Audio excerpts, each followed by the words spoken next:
Bismillahirrahmanirrahim. Assalamualaikum warahmatullahi wabarakatuh.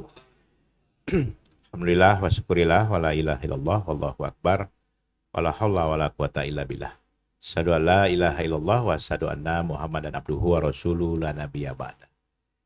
Yang terhormat abang saya, Bang Endin. Saya hampir lupa, Bang, baru pulang dari Medan ini. Yang terhormat Bang Gustami, perwakilan dari DPD RI. Beliau ini juga mantan PDIP, Pak. Saya tahu jejak rekamnya ini. Sekarang masih. Kalau dibuka dadanya merah itu. Yang terhormat Bang MC yang membawa acara hari ini, Pak Brur ya, Bang Amliha. Abang ini kan CS-nya Bang Sahar, ya kan? Pak Johan, dan bapak-bapak semua yang hadir pada hari ini yang tidak bisa saya sebutkan, Bapak Profesor. Saya terus terang saja, ini ada senior saya di Forwaker. Beliau ini wartawannya Kemenaker, Pak. Jadi saya sedikit disorot nih kan, karena menteri saya kan PKB.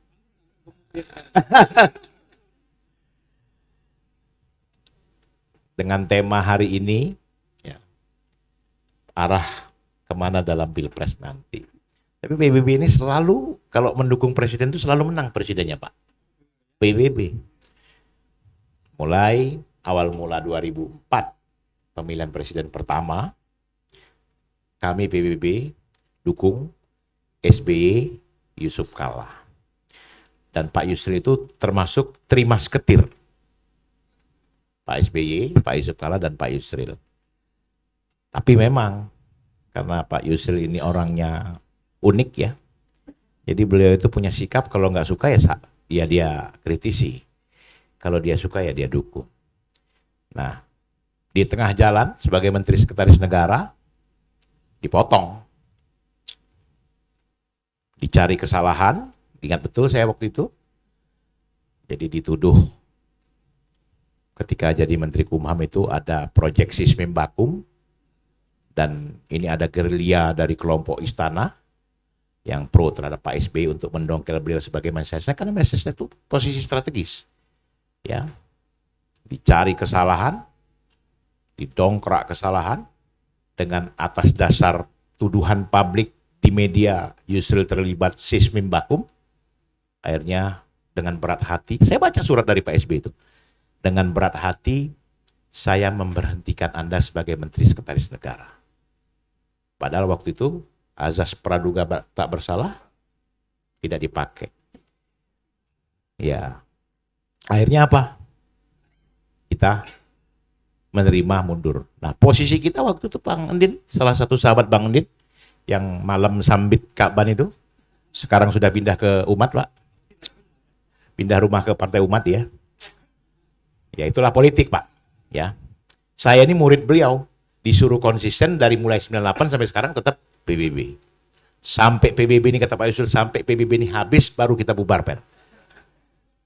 Terus ternyata nggak bubar-bubar. Hebatnya Bang Yusril. Jadi, tapi begini Bang, zaman Pak SBY, ya namanya kita politik, kita dukung beliau, jadi kita dapat 3 posisi menteri waktu itu. 1 Menteri Kehutanan Pak Kaban, 1 Menteri Sekretaris Negara Pak Yusril, dan 1 lagi Jaksa Agung Abdurrahman Saleh.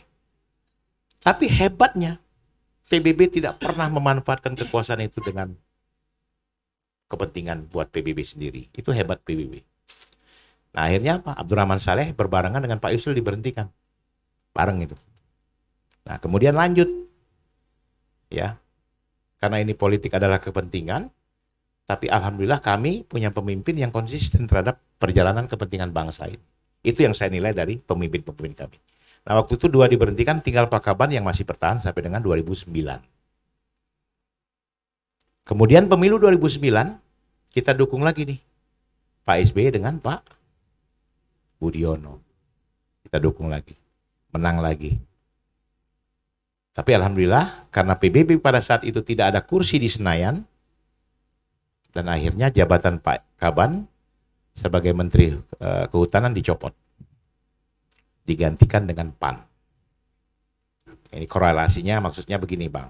Kita mendukung siapa, kita dapat apa. Tapi tentunya kita dapat apa itu kita gunakan untuk apa. Ya kan? Untuk baikkah atau untuk tidak baikkah atau untuk memang kita sama-sama berlenggang-lenggok untuk menikmati kekuasaan itu. Ya kan?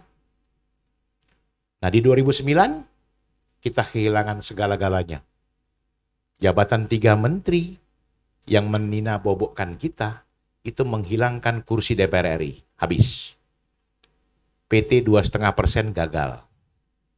Akhirnya kita waktu itu sudah mulai PT, Parliamentary Threshold 2,5%. Hilang. Lanjut, kita berjibaku lagi untuk ikut pemilu di 2009, ya kan? Dan kegagalan 2009 berimbas kepada 2014. 2014 kita turun lagi jadi 1,8. Akhirnya apa? PBB selalu difaktual. Nah, ketika 2014, ya. Nah, ini bedanya Bang Din. Ini saya cerita sedikit mengenai saya ya. Jadi 2011 itu, saya minta maaf Bang Din. Saya termasuk salah seorang yang mengajak Pak Jokowi dari Solo. Waktu itu beliau masih wali kota Solo. Orang banyak ngenyek beliau, orang banyak ya menghina beliau lah. Tapi saya lihat ini orang lugu, tulus dan polos. Kalau menurut saya ya. Akhirnya saya waktu itu tidak jadi pengurus di PBB, tapi memang melekat sama Pak Yusril sebagai pribadi. Saya bawalah Pak Jokowi ke Jakarta, kita usunglah beliau jadi gubernur DKI. Tahun 2014. 2012. Pasangannya Ahok. Nah, salah satu yang saya protes dengan Pak Jokowi adalah ketika dia berpasangan dengan Ahok. Saya termasuk yang bertanya sama beliau. Mas, saya bilang, kalau Mas pasangannya dengan Ahok, tiba-tiba Mas berhalangan, Ahok yang naik. Apakah guncang ini DKI? Habis gimana? PDI punya 11 kursi. Kurang, syarat maju 15, kurang 4. Akhirnya gandenglah Gerindra. Nah, kita pikir Gerindra tadinya akan mencalonkan wakil gubernurnya itu yang waktu itu wakil gubernur di Jawa Barat. Siapa yang Deddy Mizwar itu? Saya ingat banget itu. Ya Pak ya? Ternyata Gerindra, Pak Hasim mengusung Ahok. Nah, PDIP tidak bisa ngapa-ngapain karena kekurangan kursi dan akhirnya bergeninglah Ahok yang naik. Ini yang saya tahu. Kemudian berjalan, nah di tengah jalan Pak Jokowi disupport lagi untuk jadi presiden 2014 padahal baru 2 tahun menjabat. Nah, dengan kemampuan PDIP dan kemampuan tim-timnya Pak Jokowi 2014, Pak Jokowi diajukan maju jadi presiden. Pasangan dengan waktu itu Yusuf Kalla. Alhasil ya luar biasa. Saya kembali lagi mengatakan bahwa orang yang digadang-gadangkan di Indonesia ini, Pak Andin, gak akan pernah jadi. Orang yang digadang-gadangkan. Pak SBY itu kan gak pernah digadang-gadangkan jadi presiden. Di ujung saja dia muncul. Pak Jokowi juga gak pernah kok digadang-gadangkan jadi presiden. Di ujung muncul. Ibu Mega dengan kearifan, dengan kelegoan, dengan keyakinan bahwa beliau tidak akan bisa menang waktu itu melawan siapa itu yang 2014? SBY, kan? Bukan Bang, 2014 bukan SBY, ya udah selesai. Ini yang Prabowo, pasangan Hatta Rajasa. Akhirnya Ibu Mega memberikan kesempatan sama Pak Jokowi. Itulah yang dikenal dengan petugas partai. Akhirnya Pak Jokowi maju berpasangan dengan JK. Nah, kita kan nggak tahu. Orang baru jadi gubernur 2 tahun, tiba-tiba punya kemampuan dan punya nasib menjadi presiden 2014. Sementara Prabowo yang sudah 2 kali maju waktu itu, yang kemarin ya kan pertama Mega terus maju sendiri dan yang terakhir ini kan dengan Pak Jokowi lagi gagal. Nah, saya melihat bahwa ketika kami memberikan dukungan kepada Pak Jokowi, relawan, saya di relawan Bang, bukan dari PBB. PBB waktu itu dukung Prabowo sama Hatta. Akhirnya proses ini berjalan. Terus terang saja, kalau untuk janji dan untuk hal-hal yang lain, Pak Jokowi orangnya begini. Saya dijanjikan di BUMN pada saat itu. Tapi alhamdulillah karena saya punya guru-guru saya yang bersahaja, Bang Yusril bilang, mau ngapain di BUMN? Itu dibilang beliau gitu. Sudahlah gini-gini aja. Tapi Bang, saya ditawarkan Bang. Di mana? Karena saya engineer Bang, saya waktu itu ditawarkan di Jasa Marga, Pak Komisaris di situ. Tapi atas saran Bang Yusril nggak usah, ya sudah saya nggak terima. Tapi tetap saya masih komunikasi dengan Pak Jokowi. Terus 2015, Pak Yusril jadi ketua umum, saya diambil pengurus partai. Masuklah saya pengurus partai Bola Bintang. Nah mulai 2015 itulah, karena komunikasi saya baik dengan Pak Jokowi, Bang Yusril itu kan kencengnya minta ampun ini. Kita tahu persis bagaimana Bang Yusril itu statement-statementnya kan selalu mengkritisi Pak Jokowi itu. Saya pusing saya. Tapi itulah sikap. Saya dukung. Tidak ada masalah. Yang penting Abang boleh mengkritisi, boleh memberikan kritik saran, asal jangan menyerang pribadi. Nggak masalah. Viral lah video dia waktu di di Medan, di mana. Itu saya hadir di situ Pak. Tapi saya berteman dengan Pak Jokowi. Tapi Pak Jokowi kalem-kalem aja. Wis gak apa-apa Mas. Dituduh PKI segala macam. Nah di 2017 baru ada komunikasi langsung dengan Pak Jokowi. Pak Yusril bertemu dengan Pak Jokowi. Disitulah mulai pertemuan. Sampai Pak Yusril tuh nanya, Fer, itu betul nggak Jokowi itu PKI? Bang, saya bilang, saya ke rumah beliau 3 kali. Waktu itu Ibu Noto masih hidup Bang. Itu Ibu Noto tuh sholatnya rajin, puasa duhanya rajin. Kalah kita Bang, saya bilang. PKI dari mana saya bilang? Puasa Daud. Oh ya, puasa Daud. Jadi beliau itu taat ibadahnya, Ibu Noto itu, ya. Jadi saya pikir-pikir, ya saya terus terang saja Bang, menurut saya enggak juga lah Bang, saya bilang. Akhirnya Pak Jokowi disarankan sama Pak Yusril. Prof, gimana nih Prof, saya ini dituduh-tuduh PKI terus sama orang-orang. Kalau Pak Jokowi biarkan, jadi ada bahasa, kalau persoalan itu atau kebohongan itu dibicarakan terus-menerus sehingga akhirnya menjadi kebenaran. Kalau tidak dibantah.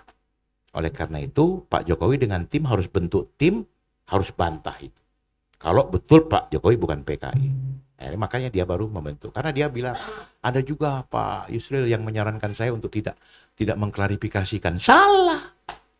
Jadi kebenaran ya itu tidak akan terungkap kalau kita mengakui bahwa kebohongan itu terus-menerus dilakukan, akhirnya kebohongan itu menjadi kebenaran. Akhirnya Pak Jokowi lakukan klarifikasi. Selesai itu. Nah, terus kemudian di 2019 maju dan menanglah Pak Jokowi. Nah, PBB dapat apa, Pak Tamliha? Kami mendukung Jokowi. Rumusannya apa? Suara PBB habis tergerus akibat kita memberikan dukungan sama Pak Jokowi. Ya kan? Habis. Itu konsekuensi. Tetapi menurut kita, memang kelemahan PBB saat itu pecah 2. Kubunya Kaban dukung Prabowo, kubunya Yusril dukung Jokowi. Pecah. Jangankan kita, yang punya praksi aja Hanura, habis. Jadi kalau saya melihat bahwa ini bukan soal dukung-mendukung, tapi soal kekompakan partai. PKB naik, P3 bertahan, hampir rontok juga Bang. Ya kan? Hampir rontok. P3 itu terakhir 3,9, alhamdulillah akhirnya 4,2%. Selamat juga P3. Ya pokoknya naik lah Bang. Ya kan? Nah, yang jelas suaranya menyelamatkan PT. 19 orang dapatlah di Senayan ya, termasuk abang kita ini. PBB 0,8 habis. Terus Pak Yusril digadang-gadangkan jadi menteri. Koordinator tim pembela Mahkamah Konstitusinya Jokowi dan Pak Maruf. Dibully, dihujat, katanya banyak dapat duit. Kita senyum-senyum aja. Kalau Yusril itu beda Pak. Dia mana yang dia mau minta orang tuh bayar, mana yang orang tuh sedang, mana yang orang tuh gratis. Saya tahu persis. Bang Yusril tuh bisa memilah. Malah minta pendapat, Fer. Inti orang gimana? Hajar aja Bang, saya bilang. Duitnya banyak itu oke. Kalau yang ini Fer, nah ini jangan Bang, nggak punya duit. Jadi kita tuh ada bahasa subsidi silang Pak. Kita ngambil yang dari sini, nah yang di sini kita bela, kita subsidi. Itu Bang Yusril. Yusril tuh masih konsisten Pak. Dengan gayanya seperti itu. Nah akhirnya apa? Kita dituduh jabatan. Nggak ada satupun. Dan Yusril tidak tipe orang yang suka meminta-minta jabatan. Tapi kita anak buah. Gimana nih Bang? Kita udah dukung Bang Yusril nih. Pak Jokowi. Pak Ma'ruf kita nggak dapat apa-apa. BUMN nggak ada. Dubes nggak ada. Menteri apalagi. Sudahlah Per. Ya itulah risiko politik katanya. Nggak bisa Bang, saya bilang. Kita harus bisa juga untuk membantu minimal menempatkan kader-kader kita. Akhirnya saya paksa beliau untuk ketemu dengan Erick Thohir sebagai mantan ketua tim TKN. Ya alhamdulillah di 2019, 2020 kader kita diminta jadi dubes 1 orang. Wakil ketua umum Pak Johan. Sekarang dubes di Panama. Kalau ke sana 32 jam, Pak. Saya sedih juga, lu nggak pulang-pulang, gimana mau pulang? Sekarang dubes itu nggak enak Pak, jangan mau jadi dubes. Dubes itu nggak enak, karena teman saya dubes. Anggaran dipangkas semua, nggak ada lagi sekarang. Jadi kalau dia bilang, dia cerita nih, Excellency, dubes berkuasa penuh. Jadi dia bercanda nih, Prof. Jadi dia bawa istri, yang berkuasa penuh tuh ditunjuk istrinya, ini yang berkuasa penuh. Kalau saya tidak. Sekarang Pak, seluruh anggaran apapun pos-pos di Kabupaten habis. Bapak mau buat begini Pak, harus ada foto, kwitansi, segala macam. Gila. Jadi dari dubes jangan Pak, jangan mau jadi dubes. Ya. Oh, Bang Tamliha jangan Bang. Mendingan di Indonesia aja udah. Kecuali mungkin di Singapura, Brunei yang dekat-dekat lah bisa pulang kan itu. Ini 32 jam Pak. Panama lagi. Nah kemudian saya ditawarin Pak Jokowi dubes, saya enggak mau. Karena saya sekjen partai Mas. Saya ini sekjen partai politik, kalau jadi dubes saya tinggalkan partai saya. Saya berniat mau membesarkan PBB dan berniat mau membangkitkan PBB ini supaya punya kursi lagi di DPR RI. Terus piye? Ya, terima kasih atas tawarannya. Setahun berjalan nih Pak. Masuk tahun kedua, 2021, COVID. Ditawarin jadi komisaris utama. Nggak mau juga. Kalau saya pikirin pribadi selesai Pak. Tapi alhamdulillah, saya masih mementingkan kepentingan partai dan umat yang ada di PBB. Akhirnya Pak Jokowi dengan mungkin bagaimana ya menawarkan saya jadi Wamen Tenaga Kerja di Kementerian Tenaga Kerja pada tanggal 15 Juni 2022. 5 bulan lebih dikit kemarin. Ini pun sudah ngeledek-ledek nih, ngeledek-ledek, suruh ngelawan Pak Jokowi. Main fair gini. Sudahlah Bang, kita ini nggak tipikalnya begitu. Setelah kita usung, orang itu tidak perlu kita jatuhkan juga, kecuali dia punya fatal salahnya. Kalau dia tidak ada salah ngapain kita jolok-jolok, biarin aja, orang kita udah milih dia, tidak perlu kita jaga. Ya kan, alhamdulillah akhirnya apa? Ya, beliau mempercayakan saya di Wamenaker. Yang menurut saya juga kaget. Saya kan nggak punya background Kementerian Tenaga Kerja, tapi ya sudah. Pak Jokowi, Anda aktivis, Anda tokoh partai politik, pasti bisa. Ya, alhamdulillah, sudah 5 bulan lebih ini, saya mencoba memperbaiki Kementerian Tenaga Kerja, membantu Ibu Ida. Nah, sekarang Pilpres, mulai ramai lagi nih, Bang Din. Nah, jadi kalau Bang Din mau bertanya, ya tanya sama PBB, Bang Yusril. Dia tahu tuh siapa yang bakal jadi itu. Udah, dia tahu itu. Yang digadang-gadang. Iya, yang digadang-gadang nggak bakal Bang. Nggak bakal. Nah, siapa yang belum digadang-gadangkan ini? Ya, ini masih rahasia Allah ini. Ini rahasia Allah. Jangan coba-coba begini, belum tentu. Ya nggak Bang? Jadi saya beranggapan bahwa PBB saat ini karena masih dalam rangka verifikasi faktual, kami sedang mencoba menyelamatkan partai ini agar bisa ikut pemilu tanpa gugatan lagi, Bang Din. Jadi 3 kali PBB ikut pemilu, hebat, tapi gugat terus Prof. Jadi capek, kader udah pulang-pulang kemana tuh, udah pindah-pindah. Nah sekarang tugas saya tanggal 14 Desember besok, insya Allah mohon doanya PBB akan lolos menjadi peserta pemilu pada tahun 2024. Ya, tapi kata Pak Andin tadi apa ada 2024. Yang penting tahapannya kita ikuti dulu. Masalah ada tidak ada itu urusan belakang. Bang, ya kan? Kalau saya sebagai orang pemerintah, Pak Jokowi, Oh, sangat setuju sekali 3 periode. Apalagi saya jadi menterinya. Loh iya dong. Ya kan? Atau perpanjangan 3 tahun. Lah kasarnya begitulah Pak. Karena menurut saya sampai saat ini, bukan saya dekat sama Pak Jokowi, memang belum ada orang yang bisa mengatasi atau menggantikan Jokowi. Dalam kondisi perekonomian COVID, dalam kondisi perekonomian dunia lagi bergejolak, G20 mengangkat harum nama Indonesia dan nama beliau lagi. Cerkrek. Kondisi negara sedang hancur-hancuran. Pulang dari mana-mana, berangkat lagi ke Cianjur. Sekarang nongkrong di Cianjur. Peduli terhadap rakyat. Pemimpin begitu yang dicari. Terlepas pencitraan apa. Enggak.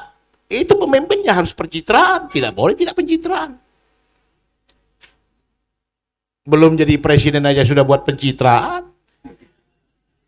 Enggak. Apalagi sudah jadi citra melulu nanti Pak. Makanya saya bilang ada FFI, Festival Film Indonesia itu apa Piala Citra itu kita galakkan lagi itu. Bukan untuk artis tapi untuk politisi. Itu penting itu. Saya setuju dengan statement-statementnya Fahri Hamzah itu sekarang kritis. Ya kan? Kenapa? Pemimpin ini ya, negara kita ini tidak lagi butuh pemimpin yang pencitraan. Ada yang tanya, PBB gimana? Politik identitas bagaimana? Oh jelas PBB pasti mendukung politik identitas karena identitas PBB itu ya Islam. Jelas warnanya, itulah identitas. Kenapa diragukan lagi? Orang-orang bingung. Nanya lagi, gimana nih Pak Sekjen? Politik identitas. Loh justru PBB itu mendukung politik identitas. Nah sekarang PBB ini mindsetnya sudah berubah Bang. Islam dan keindonesiaan seperti dengan mosi integrasinya Pak Natsir. Kita mayoritas, kita memimpin. Tapi yang minoritas tidak boleh kita tindas. Itu konsepnya yang kita ambil. Sekarang PBB, mohon maaf Pak, ini sedikit promosi. Di wilayah-wilayah kita yang minoritas, pemimpinnya dari non-muslim. Di Bali, ya, itu kan di NTT, Papua, Sumatera Utara sebagian, Sulawesi Utara sebagian. Sekarang pemimpin-pemimpin kita non-muslim. Dan mereka taat dan patuh dengan ADRT kita. Nah, kembali lagi ke dalam pilpres ini, Pak Andin. Siapa-siapa yang ada sekarang? Belum, Pak. Saya tidak ada yang tertarik. Karena saya kenal semua orang-orang itu, Pak. Iya, kenal karakternya, bergaul sama dia, terus, aduh, saya bilang, enggak lah. Hanya jago retorika. Hanya jago ngomong. Tapi tidak pernah komitmen. Yang dibutuhkan negara kita ini, Pak, orang yang butuh komitmen. Tidak perlu pintar, tidak perlu cerdas. Yang penting dia komitmen. Dia bisa cari pembantu-pembantunya pintar-pintar, perintahkan sama pembantunya untuk kerja. Itu yang penting. Tidak perlu orang pintar ngomong, jago ngomong, retorika, begini, begono. Alah, itu tipu semua itu. Iya. Tipu semua, Bang. Ya. Ya, saya bukan tidak mendukung siapa-siapa. Tapi saya kemarin ke markas PDIP. Tadi ada bahasa sedikit dari Bang Andin. Bagaimana kelompok Islam ini harus bisa mewarnai. Ini saya lakukan. Saya ke PDIP, ketemu Mas Hasto, petinggi-petinggi PDIP semua di situ hadir. Ini mantan petinggi PDIP nih. Saya ngobrol di sana. Kami PBB akan mendukung PDIP. Siapapun calon presiden dari PDIP, tapi wakil presidennya Yusril Iza Mahendra. Itu masuk tuh barang. Itu dong Bang. Abang tadi bilang, saya kan punya partai, saya punya jago Yusril, saya dukung Yusril. Masa kita jagokan orang lain, kayak nggak ada kader aja. Iya. Event organizer. Nah. Ngapain kita dukung orang lain? Gua punya jago namanya Yusril Iza Mahendra. Kita sadar diri, kita nggak punya kursi, PT 20% berat, bandar nggak ada, bohir nggak ada. Ya kan? Jabatan juga wakil menteri. Tahu nggak Bang, wakil menteri itu Bang? Cuman wakil Bang. Ya wamen. Gitu Prof. Nah jadi sekarang saya bilang sama teman-teman PDIP, saya mau menjagokan Pak Yusril jadi wakil presidennya PDIP. Kenapa? PDIP salah satu parpol yang bisa mengusung sendiri. Saya jualan lagi Pak. Yusril ini sosok muslim, nasionalis, dan tokoh luar Jawa. Nah, jadi kalau mau ngambil itu lagi ya Pak, tokoh luar Jawa, begitu. Tapi begitu dulu sebentar dari saya. Terima kasih. Assalamualaikum warahmatullahi wabarakatuh.